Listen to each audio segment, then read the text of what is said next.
Suara publik kini kembali bergemuruh. Satu demi satu, tokoh yang dulu vokal bicara soal keaslian ijazah Presiden Jokowi, kini justru berhadapan dengan hukum. Roy Suryo, Rismond, dan Dr. Tifa, 3 nama yang berani bersuara, kini dijadikan tersangka. Namun yang mengejutkan, muncul satu sosok besar yang memutuskan untuk turun tangan. Dia adalah Hotman Paris Hutapea. Dengan gaya khasnya yang tajam dan lantang, Hotman Paris memecah keheningan panjang.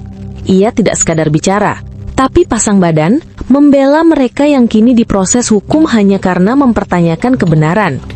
Hotman menegaskan, ini bukan lagi sekadar perkara pribadi, bukan juga sekadar kasus pencemaran nama baik. Ini soal kebenaran, keadilan, dan keberanian melawan kekuatan gelap oligarki yang selama ini diduga berperan besar menutupi banyak hal di Republik ini. Hotman menyebut secara terbuka bahwa ada aroma busuk yang sengaja ditutupi. Menurutnya, kasus ijazah Jokowi seharusnya bisa selesai sejak lama jika penegak hukum benar-benar bekerja dengan netralitas penuh. Namun hingga kini, publik tidak pernah diberi ruang untuk melihat bukti yang seharusnya bisa mengakhiri polemik itu. Kenapa kasus sekecil ini, hanya perkara ijazah, bisa bertahun-tahun tidak kunjung terang? Apa yang ditakutkan dan siapa yang dilindungi? Ujar Hotman dalam nada tegas dan menantang. Hotman tak menampik bahwa dirinya sadar langkah ini berisiko besar.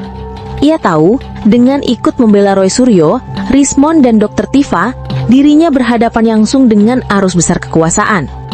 Namun dalam pandangannya, diam berarti tunduk dan tunduk berarti ikut melestarikan kebusukan.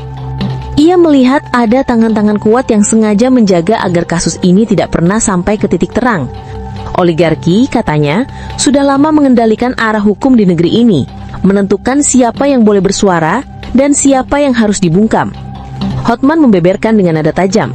Setiap kali ada orang bicara soal ijazah, ujungnya dijerat pasal. Setiap kali publik menuntut bukti, jawabnya selalu normatif. Kalau memang benar dan tidak ada yang disembunyikan, tunjukkan saja ijazahnya. Selesai. Kenapa harus sembunyi di balik pasal pencemaran nama baik? Ucapan itu langsung menggema di berbagai media sosial. Hotman dianggap sebagai salah satu dari sedikit pengacara yang berani bersuara lantang ketika banyak pihak memilih diam. Ia menegaskan, ini bukan soal Jokowi semata. Ini tentang praktik oligarki hukum yang sudah menjalar ke semua lini, dari kepolisian, kejaksaan, hingga meja pengadilan. Dalam pandangan Hotman, ada kejanggalan besar dalam cara penegakan hukum berjalan. Ketika rakyat kecil salah bicara, mereka langsung ditangkap. Tapi ketika elit membuat kesalahan, negara seperti kehilangan keberanian untuk bertindak. Inilah wajah hukum yang dikendalikan oleh kepentingan. Wajah hukum yang tidak lagi berpihak pada keadilan, melainkan pada kekuasaan. Hotman menggambarkan fenomena ini sebagai politik ketakutan. Masyarakat dibuat takut bertanya, takut menuntut, bahkan takut untuk sekadar beropini. Padahal negara demokrasi dibangun di atas keberanian rakyatnya untuk bertanya. Dan yang lebih ironis, mereka yang berani bertanya justru dicap sebagai musuh negara.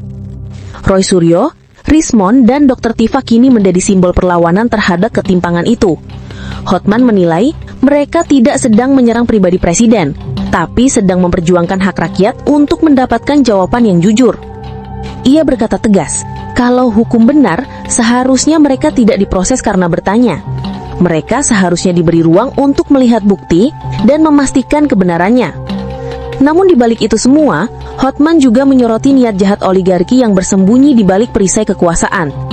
Menurutnya, oligarki politik dan ekonomi di Indonesia telah menjelma menjadi kekuatan yang bahkan bisa mengatur arah hukum, opini publik, hingga media pemberitaan.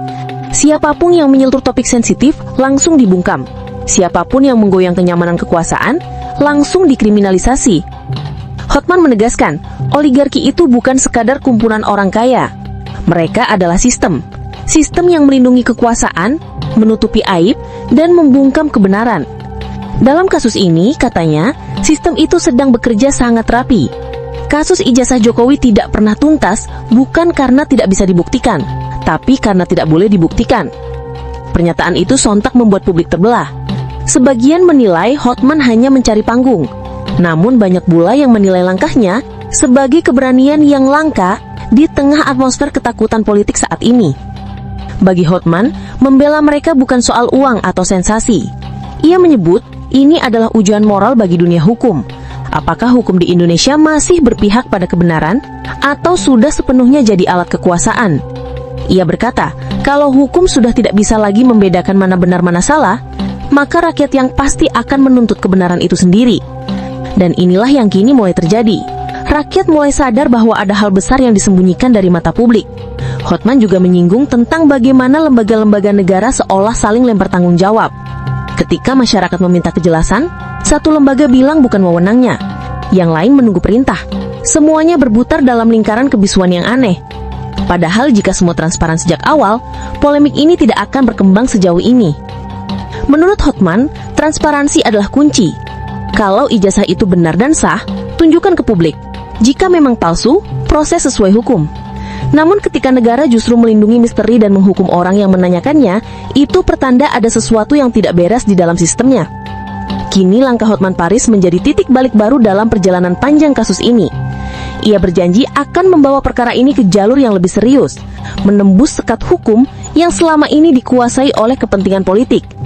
Ia juga menegaskan akan menghadirkan tim hukum independen untuk memastikan kasus ini tidak lagi diputarbalikkan.